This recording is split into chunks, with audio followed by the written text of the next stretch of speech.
Welcome to our channel. Today we how to add a recovery phone to Gmail, account protection step by step clearly. Open your web browser and go to myaccount.google.com.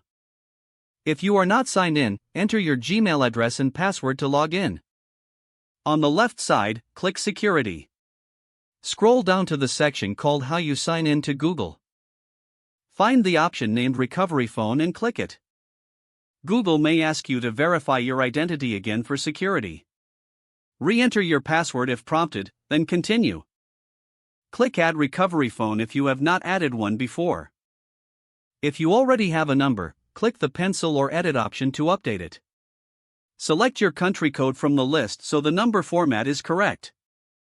Type your mobile phone number carefully, including all digits. Click Next to proceed. Choose how you want to receive the verification code, by SMS or phone call. Select SMS if you want a text message, then click Continue.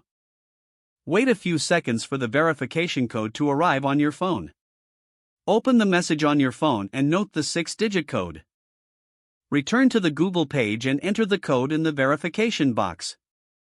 Click Verify to confirm the number. When you see the confirmation, your recovery phone is now added to your account. To make sure it is saved, check that the recovery phone section shows your number. If you want, turn on two-step verification from the same security page for extra protection. When setting up two-step verification, choose your phone number as a prompt or SMS method. Make sure your phone is a number you can always access in emergencies. Avoid using a shared or office phone number that other people can reach. Update the recovery phone anytime you change your SIM card or phone number.